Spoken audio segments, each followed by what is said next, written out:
Good morning and welcome to our special coverage of the Israel-Hamas war as the crisis in the Middle East continues. I'm Olumide Macaulay. Coming up on the program today, Hamas and Palestinian Islamic Jihad reject Egypt's peace plan.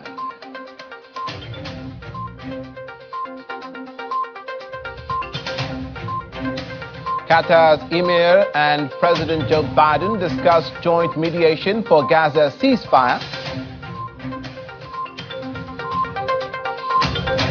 Plus, Israeli army video set to show weapons found in child's bedroom in Gaza.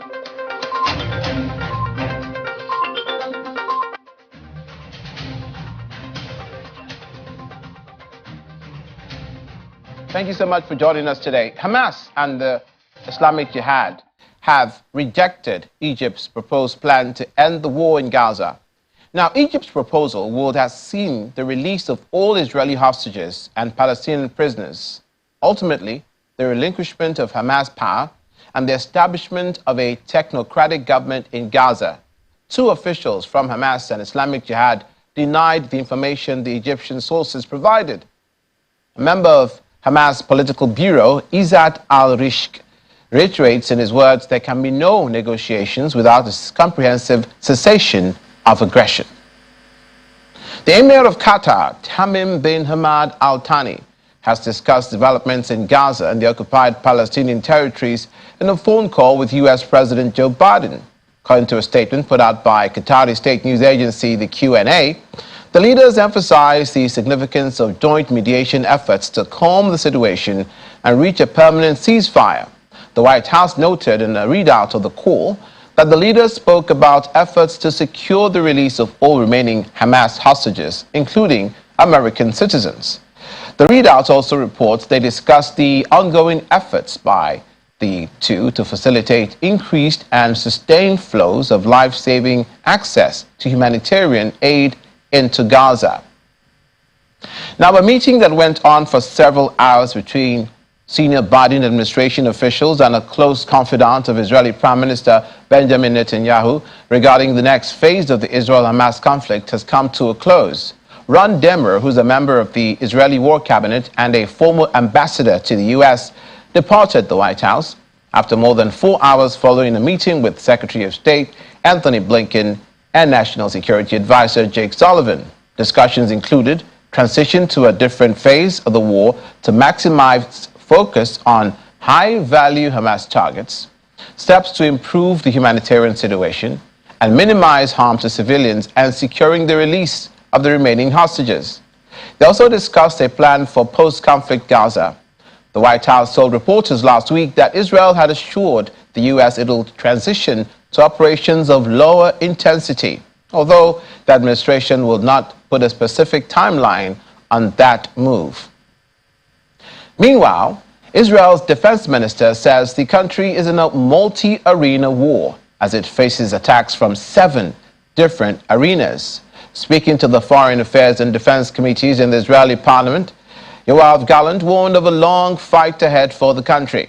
He says Israel is being attacked from 7 different areas, from Gaza, Lebanon, Syria, Judea and Samaria, Iraq, Yemen and Iran.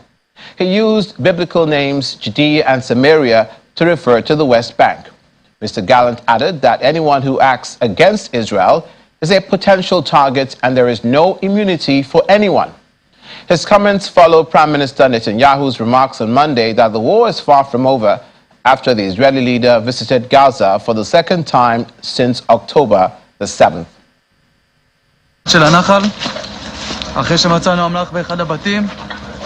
Now you're seeing video uploaded on social media by the Israeli army, showing weapons found under a blanket in a child's bedroom in the northern Gaza neighborhood of Tufah.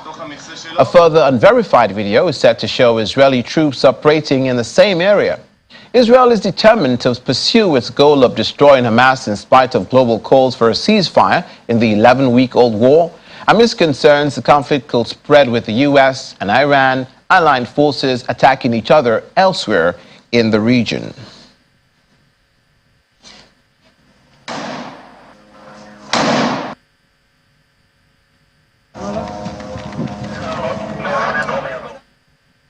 Israeli Defense Minister Yoav Gallant hinted on Tuesday that the country has retaliated in Iraq, Yemen and Iran for attacks carried out against it as the war with Hamas militants in Gaza Strip widens to other areas of the region. He says in his words, "We are in a multi-front war and are coming under attack from 7 theaters: Gaza, Lebanon, Syria, Judea and Samaria," that's the West Bank, "Iraq, Yemen and Iran. We have already responded and taken action in 6 of these theaters." Since Gaza hostilities erupted with the cross-border Hamas rampage on October the 7th, the Israeli military said it also retaliated for knock-on attacks from Lebanon and Syria, carried out raids in the occupied West Bank. It was not published such actions in Yemen, whose Iran-aligned Houthis have carried out long-range missile and drone launches at Israel and attacked shipping in the Red Sea, nor in Iraq, where a pro-Iran militia said last week it had fired a drone at the southern Israeli port city of Eilat. Nor has Israel published any operations within Iran, its archenemy and a sponsor of Hamas and Lebanon's Hezbollah.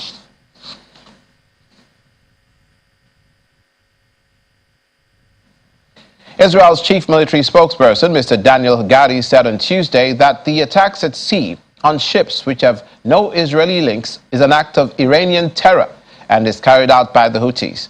This came the announcement of an interception of a hostile aerial target that was intercepted by an Israeli fighter jet over the Red Sea area, as Hagari said, which was en route to Israeli territory. An Israeli army handout of the incident said to show that a jet being intercepted. Agencies were not able to independently verify the location or the date when the video was filmed. The Houthis, which control vast swathes of territory in Yemen after years of war, have since last month fired drones and missiles at international vessels sailing through the Red Sea. Attacks, it says, respond to Israel's assault in the Gaza Strip.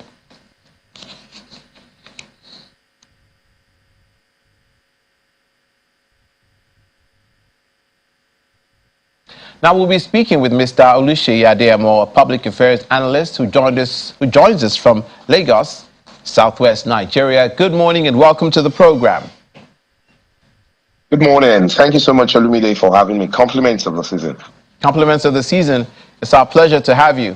Could we start with some of the conversations as we were let in between the United States and Israel, where it was mentioned that a possible low-intensity warfare strategy should be adopted by the Israelis to target high-level or high-value Hamas leadership, as opposed to the blanket going after Hamas operatives across the board? I mean, this is what we've always advocated for. I mean, some of us have always said that. I mean, we can't stick with who is wrong or who is right. We just must find a way, like a middle ground, where we can start to have some sort of respite, as it were. And I'm happy that that discussion is being held right now. And the conversation is around the fact that we need to start to be more targeted. We must be more focused and deploy all the readiness. It is clear that high profile, high technical equipment and strategies being deployed. And so that must be directed to the enemy, the actual enemy, which is Hamas. And for whatever it's worth, children and civilians must be protected and must not be allowed to suffer. Because for whatever it's worth, and I've said this repeatedly, beyond what is happening in the theater of war, a lot of people are lining on both sides. And as much as possible, I know it's a difficult thing, but sincerity of purpose and clarity of the target must be seen. Everyone must understand that nobody is out to just kill people for the fun of it. We just need to make sure that this war or conflict that we've all have had for over 100 years, we must start to find a way of resolving it in a way that we will not have a repeated occurrence of what is happening right now. in the future. It appears the three-phase proposal by Egypt has fallen through, surprisingly rejected by Islamic Jihad and Hamas rather than Israel first, which included that there will be an exchange of prisoners between Israel and Hamas to include all Palestinian prisoners to a certain degree, and there will then there'll be a there'll be a ceasefire, cessation of hostilities, and initially 40 hostages will be given back to Israel. Also, it was mentioned that a post-conflict Gaza would be devoid of Hamas leadership. Now, that seems to have been rejected. I'm surprised that they came forward with that proposal after the visit of Ismail Haniyeh, one of the Hamas leaders who obviously they must have consulted with before suggesting these points of conflict resolution. What are your thoughts? Okay, I mean, the truth of the matter is, I'm glad that this was suggested by Egypt, because one ordinarily would have felt that whatever they suggest would have been clearly in line with the thoughts of Hamas. And so it's, yes, like you, I'm surprised that this has been rejected, because I agree that they must have thought, some sort of concession from the part of Hamas, the Hamas group, and it's surprising that at this junction they are rejecting it. We just hope and pray that going forward they would start to see reasons why they need to give, because you see, I mean, a lot of life is being lost on a daily basis. It's been a very, very dark and black Christmas, in that area. And it's definitely something that all of us do not want to go on for a minute.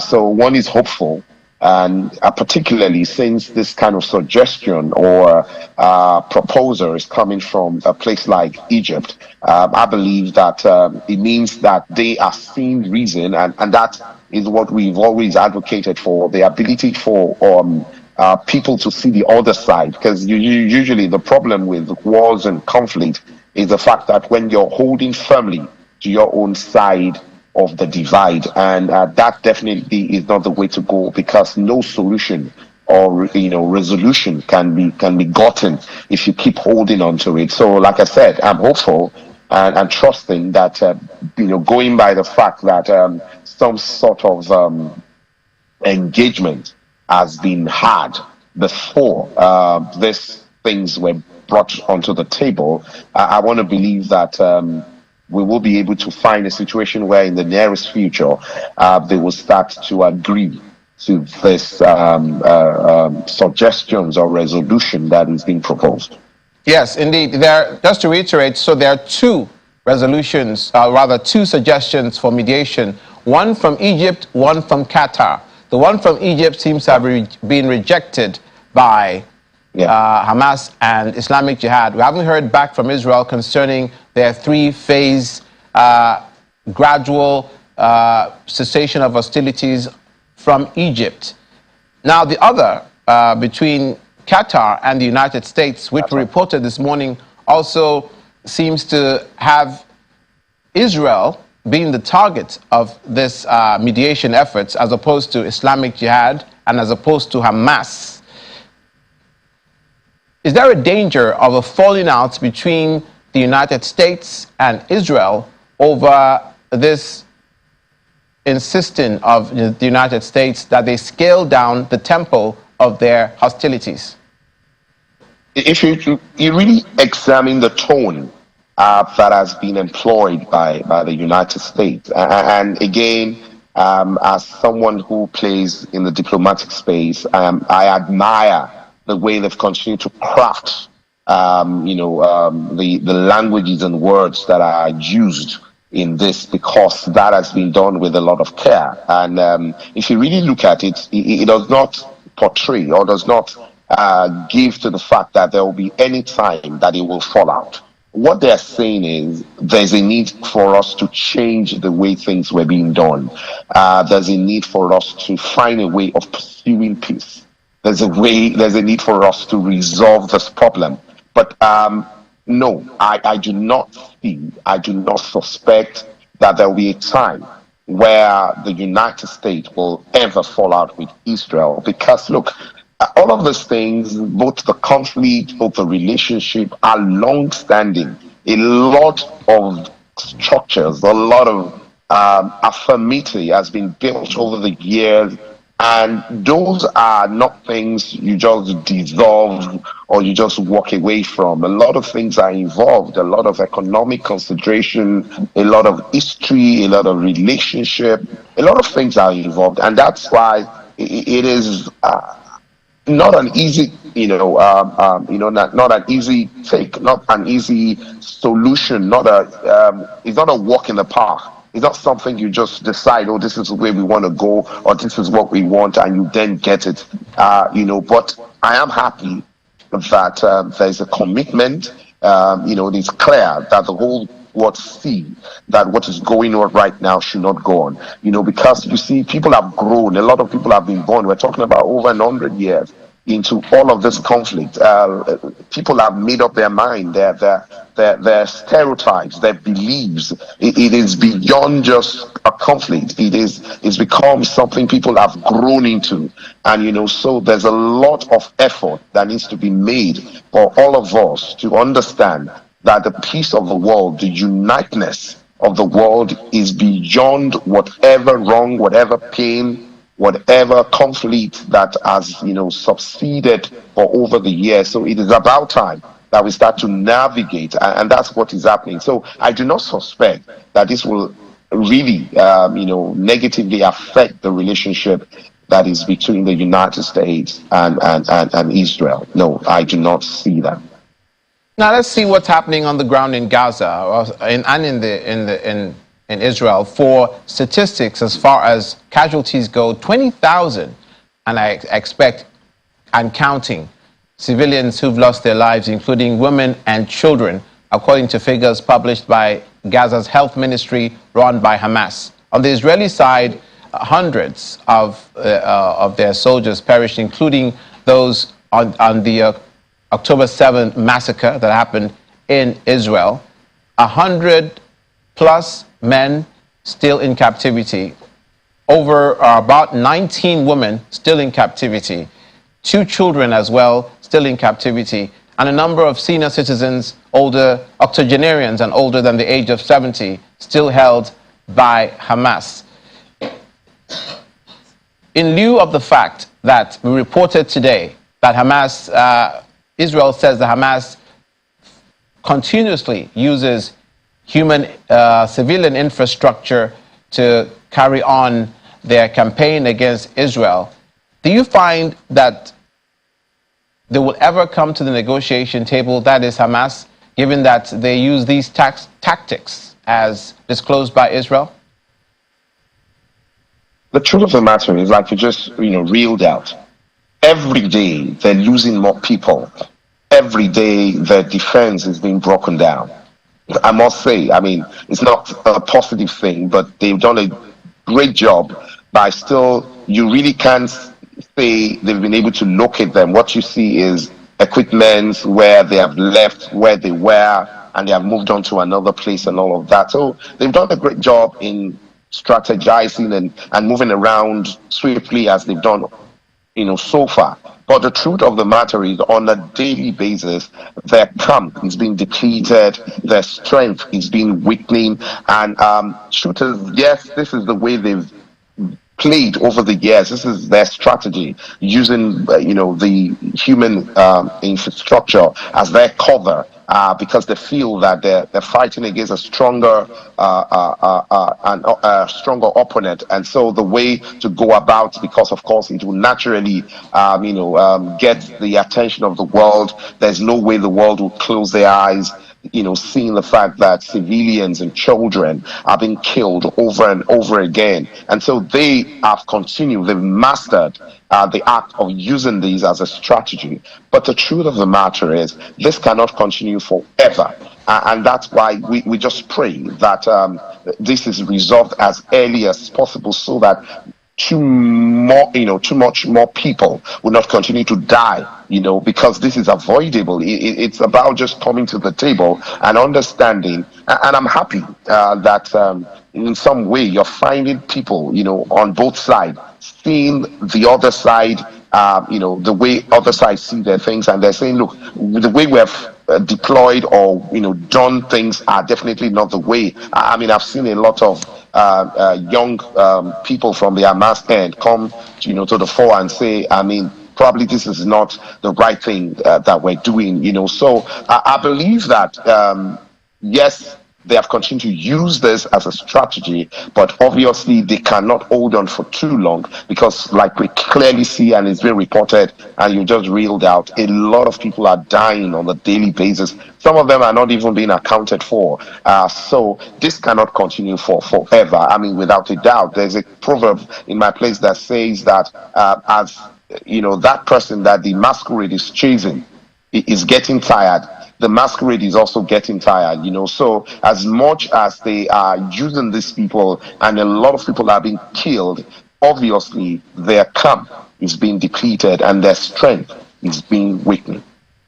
How tricky is it, do you think, for Prime Minister Benjamin Netanyahu to navigate the dynamics of the politics in his country, in Israel, vis-a-vis the hostage situation, with the protests on the part of the families of the hostages that they are not prioritizing the return of those hostages against the military campaign?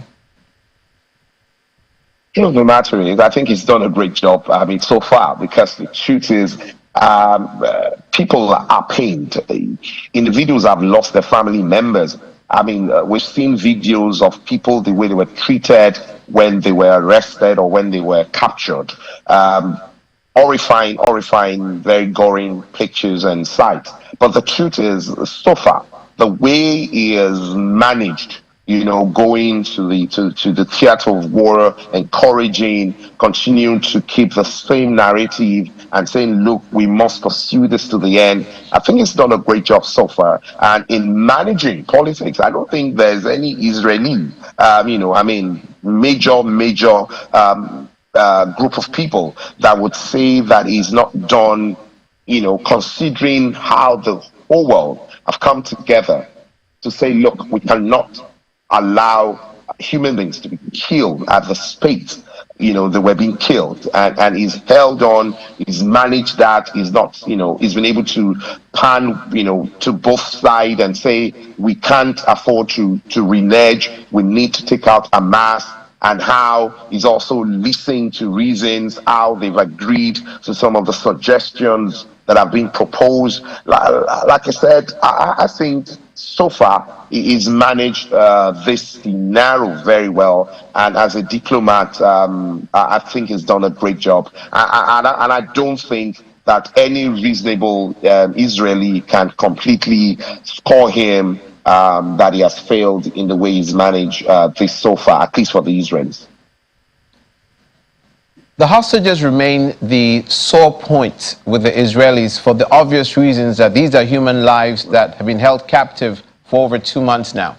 And as it has entered its 11th week of the conflict, why do you think Hamas would not want to continue to release these hostages and look for other means of mediation or resolution of the conflict that has nothing to do with the keeping of these civilians, when they know that Israel have vowed to demilitarize the Gaza Strip, and Hamas themselves have said that they do not want Israel governing in this manner? Unfortunately, I've looked at this over and over again, and I honestly do not see any other veritable instrument that it can use to continue at the negotiating table. As soon as they have all the hostages released, they're not sure of what will happen to them. Definitely, they will use them as much as they can, and I feel terrible that this is so, because these are lives of human beings, innocent people who just were, going about their life, and all of a sudden now they are being held. But the truth is, the way Hamas have lived, at played, at done their, go about their business over the years. I do not see them completely releasing these people until something is done to assure that they will be able to go out of this, and at the end of the day, their safety is guaranteed. So these are very valuable security apparatus, a very valuable means of negotiation for them. It's unfortunate. I'd like to repeat that and emphasize that, very clearly. It's an unfortunate situation, but the truth of the matter is, I do not see them completely releasing this hostages, because it is upon that they're able to negotiate. If you look at their strength, like I said, I've looked at this over and over again. If you really look at what strength they carry to the table, it is not how much they're able to take down the rockets, because obviously the Israelis are on ground, they're firing from the sky, and they are all over them. They're rounding them up, they're closing up on them, and they only negotiating, very strong negotiating assets that they have right now are those hostages, which is definitely unfortunate. Well, we hope it doesn't come to a point where Israel say they have to choose between the hostages and extricating Hamas. Thank you so much, Mr. Adeyemo. Mr. Adeyemo is a public affairs analyst who joined us from here in Lagos. Many thanks. Thank you so much, Robin. Still ahead. Threatened aid. Gazans struggle to find clean water in largest refugee camp as veteran Dutch diplomat Sigrid Kaag tasked with getting more aid to Gaza. We'll have that story and more after the break. Please stay with us.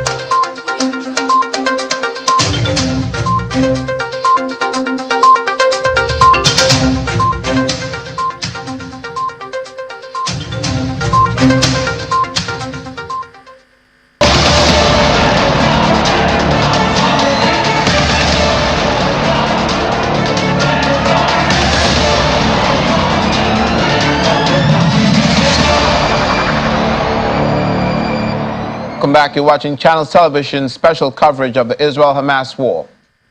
Hamas released footage on Tuesday which said to show the group's military wing targeting the Israeli military vehicles in northern Gaza. Some news agencies were not able to independently verify the location nor the date when the videos were filmed. Israeli actions intensified around Christmas, particularly in a central area just south of the seasonal waterway that bisects the Gaza Strip. The Israeli army told civilians to leave the area, though many said there was no safe place left to go. Palestinians living in the largest refugee camp in Gaza say they struggle to find clean water amidst a tight blockade of essential supplies and after weeks of Israeli bombardment and siege. Abed Saba, a Gazan living in the camp, says some people add chlorine to the water before they drink it. He says refugees use the same water for drinking, cooking, or laundry, despite the risk of waterborne diseases. At square kilometers, Jabalia is the largest of 8 refugee camps in Gaza and has been home to some 116,000 registered refugees, many of whom are dependent on food, medicine, and other aid provided by the United Nations Relief and Works Agency for the Palestinian refugees. Gazans have endured fear and hardship since the war began on October the 7th. Israel's military campaign has displaced hundreds of thousands of people, while a tight blockade has caused shortage of food, water, medicine, electricity, and other supplies. According to a World Health Organization medical team coordinator, there's blood everywhere in Gaza hospitals. And from the Joint Humanitarian Operations Center in Rafah, in the south of the Gaza Strip, it was reported significant casualties arriving in Al-Aqsa Hospital following a reported Israeli attack on the Maghazi refugee camp in central Gaza on Christmas Eve. Footage showed injured patients and children lying on the floor in crowded hospitals. Israeli action intensified around Christmas, particularly in the central area just south of the seasonal waterway that dissects the Gaza Strip. The Israeli army told civilians to leave the area, though many said there was no safe place left to go, since Hamas killed 1,200 people and captured 240 hostages on the October 7 terror attack in the deadliest day in Israeli history. Israeli Prime Minister Benjamin Netanyahu has responded with an assault that has laid much of Hamas-ruled Gaza to waste. Palestinian health authorities said nearly 21,000 people have been killed in Israeli strikes, with thousands more feared buried under the rubble. Nearly all of the enclave's 2.3 million people have been driven from their homes, many several times. Israel says it's doing what it can to protect civilians and blames Hamas for putting them in harm's way by operating amongst them, which Hamas denies. But even Israel's closest ally, the United States, says it should do more to reduce civilian deaths from what President Joe Biden has called indiscriminate bombing.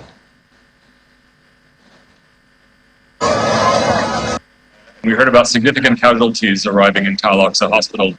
And what we found when we got there was that there had been 100+ patients brought in with serious injuries within a very short period, within about 30 minutes, they said, plus about 100 deaths that were brought into the hospital around the same time. And we heard from one of the doctors at Al Aqsa Hospital that they had a stream of patients following that for about the next 12 hours, a significant number of patients. We've seen children, women, young men, old men and women, people bleeding out. At the same time yesterday at Al Aqsa, I saw a woman who had multiple gunshot wounds. An attempt was made to refer her, and she was referred back because she was bleeding so heavily. So, I mean, there's blood everywhere in these hospitals at the moment. We're seeing almost only trauma cases come through the door, and at a scale that's quite difficult to believe. It's a bloodbath, as we said before. It's carnage. There's nowhere actually that is safe in Gaza. We're at the UN Joint Humanitarian Operations Center right now in Rafah. Outside the door of this building, 50 meters from where I am sitting right now, there's a camp of thousands of people who have been settled here, who have resettled here because they've lost their homes or they've fled violence, and they're in plastic sheeting shelters right outside the door. And last night we heard fighting almost all night long, with reports coming in during the day today of many injuries presenting to the hospitals here in the south. Meanwhile, the humanitarian situation in Gaza has been getting more attention in recent days, and authorities have decided to step up interventions a notch.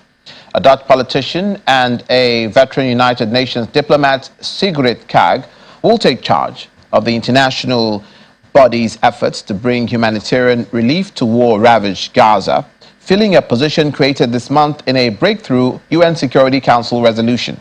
In a post on X, Kaag says she would resign her position as finance minister and deputy prime minister of the Netherlands to take on the role of UN senior humanitarian and reconstruction coordinator for Gaza.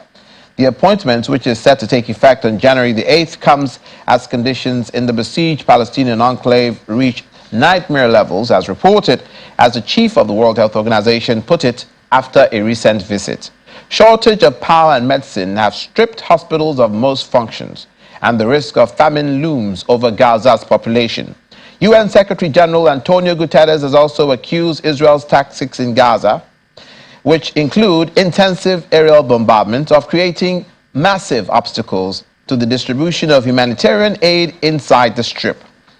The Security Council resolution creating the position, which called for immediate, safe and unhindered delivery of humanitarian assistance throughout Gaza, passed last week.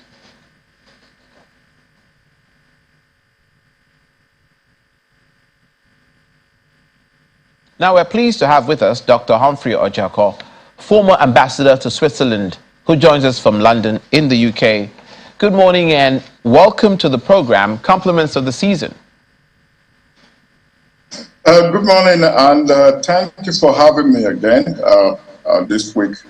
Thank you so much. I'm pleased to be here. Sir, could we begin with the United Nations? Obviously, because of the role they're playing in trying to end the war between Israel and Hamas, as well as their aid agencies and other agencies affiliated with the United Nations. Every time you turn on the telly, according to Israel, and if you even do follow this conflict, does it appear that the United Nations, Antonio Guterres, is giving more attention to the situation in Gaza and not giving equal attention to putting pressure on Hamas for the release of the hostages, which led to Israel's actions in Gaza? Thank you for raising that. Yes, the United Nations appears to have finally come alive to take the Gaza crisis head on. But as we have always said, you could take a look at that resolution that allowed the appointment of Sigrid Kaag, the Deputy Prime Minister of the Netherlands, to take up the position of humanitarian aid coordinator in Gaza. What really is that going to achieve? It calls for a ceasefire. Israel is not interested in that. And the United States is not supporting a proper ceasefire. So the question that is being raised here is Israel accuses the UN of paying more attention to the humanitarian crisis in Gaza without seeking to pay similar attention to asking Hamas to stop its criminal activity. I don't see how that is even relevant at this time, because what is happening now is what is being described. That is the virtual destruction of the Gaza Strip. That is what is on. The problem that Sigrid Kaag is going to have in the Gaza is, how do you increase humanitarian assistance coming into Gaza if Israel is not prepared to pause its military operations, which in fact the Israeli Prime Minister continues to insist that they are going to intensify. And from the actions we are seeing in the last 24 hours, over 100 bombing operations in a few hours. Excuse me, it is going to be an impossible task for this lady diplomat to make any real difference in the humanitarian catastrophe that is already what Gaza has become. And if we take that further, one begins to ask so many questions about what the Israeli strategy in Gaza is at this time. Because I think Prime Minister Netanyahu must have miscalculated this whole Gaza operation. Because if 3 months into the war, the war is rather expanding, and there is no indication whatsoever that the head of Hamas is even touched, not to talk of being cut off. So what is going on here? You can begin to see escalations. In fact, the Israeli defense minister himself is now talking about a multi-operational war coming from Lebanon, from the Houthi. In fact, the Houthis have succeeded. The Houthi in Yemen, they have succeeded. Of course, they are backed by Iran, but they have virtually succeeded in shutting down the Bab al-Mandab Strait for international shipping. So the crisis is growing and escalating, and it's going to involve so many other countries, including ourselves here, who depend on importation of goods and stuff for our own existence here in Nigeria. So the effort the United Nations is making is also showing the weakness of its formation and structure. The UN Secretary General can try all he can. He will never succeed in making Israel change his position. And unless the United States is persuaded to actually lay down the rules for Israel and insist that they stop these operations, or at least get these operational ceasefires for humanitarian assistance to come into Gaza, the problem is simply catastrophic. So with the opening up of the theaters of conflict between Israel in the Middle East to 7 other areas, as Yoav Gallant has described, which has happened, is there what do you make of an idea that possibly, even though Netanyahu is far right and accused of being extreme, there are those that are ultra right and more extreme than he is, that Israel may go as far as attacking Iran in a frontal manner, or attacking those who they perceive to be the countries using, especially Iran, and they're the principal country, using these other groups as proxies to attack Israel. Is there a danger that a change in leadership could cause a major escalation to the war in the Middle East? If those who are watching closely the goings on in Israel at this moment are beginning to see a shift of the population away from any support for Benjamin Netanyahu. In fact, quite a significant proportion of Israelis are beginning to blame, to hold him responsible for this situation arising. First of all, the October 17 happened, and he promised to bring Hamas down, and 3 months down the road, Hamas is still alive and still fighting.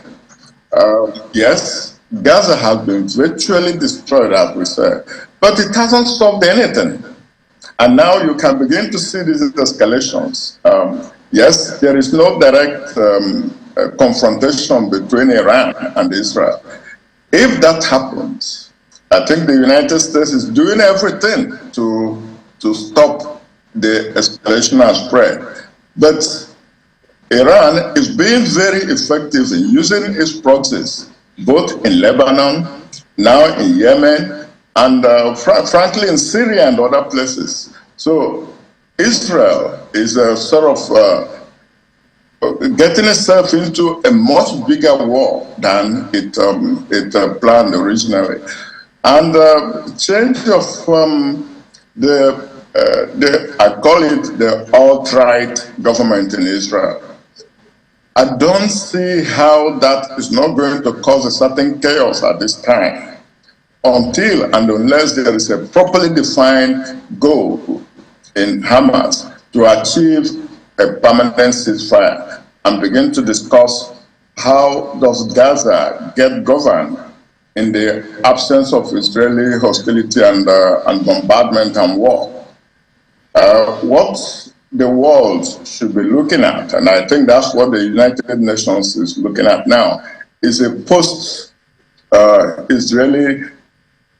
Hamas war in Gaza. What happens? Who governs the place? How? Is it going to be a United Nations administration or something like that? Which probably is the only thing that could persuade the Arab countries that are now again surging towards support for Hamas. This is the only way the UN could possibly begin to reassure the Palestinians and at the same time contain Israeli aggression by reassuring Israel also of its own existence. But the problem. Yeah, please go on. Yes. Go on. Yeah. Okay, Ambassador, but in the proposal by Egypt, that was one of the suggestions made by Egypt, that a post-Gaza administration to be supported by Egypt, Qatar, and the United States, but absent of Hamas leadership. Hamas and Islamic Jihad have rejected it. Yes, obviously Hamas is going to reject whatever the United States is said to be involved in guaranteeing. But then the problem, the challenge is the world we have today is still a world in which the United States, like it or hate it, has to play a significant role for any of this to hold. However, Hamas may have a point in thinking that American guarantee of Gaza may not serve their interest. The United States may also not, the United States itself should know that probably the best thing to do is to form an African-Arab multinational force without any of the major powers that are actually the obstacles at the United Nations Security Council.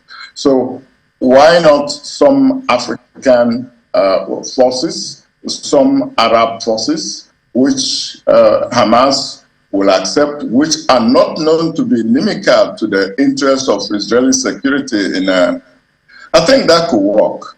But for as long as it is the United States getting involved in all of this, look at the U.S. interest in the Middle East.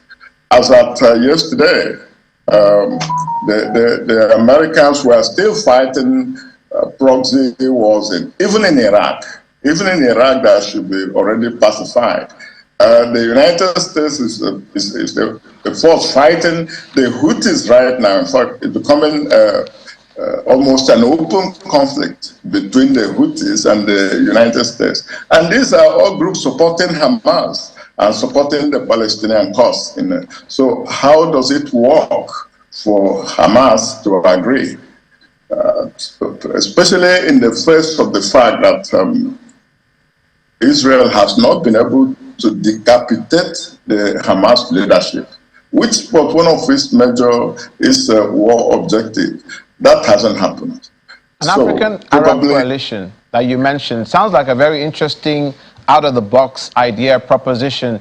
But where will that leave Israel, since the Arabs, aside from the relations they're trying to build with Saudi Arabia and tepid relations with Jordan, and obviously not very good relations at all with Lebanon, are those who are not their allies? Part of what Hamas went out to achieve by that 7th October invasion was actually to stop this movement of Israeli rapprochement with Saudi Arabia was the latest. Already countries like Jordan, Egypt, all of them were already on the Israeli compound. UAE, they were all part now of Israeli-friendly relations. So if Saudi Arabia joined that would make a bad situation worse for the Palestinians and for Hamas and these own other fighters who claim to be fighting for the liberation of Palestine. So, to that extent, if there's a war end, we can even say that Hamas has succeeded more than Israel in this whole campaign. However, for such countries like Saudi Arabia, Egypt, and so on to be part of a multinational force to secure the Gaza after the war has succeeded in ending. That is something that should be discussed at a very high level. But for the sake of Israel, I think their best bet is still to jettison the idea of direct rule over the Gaza Strip.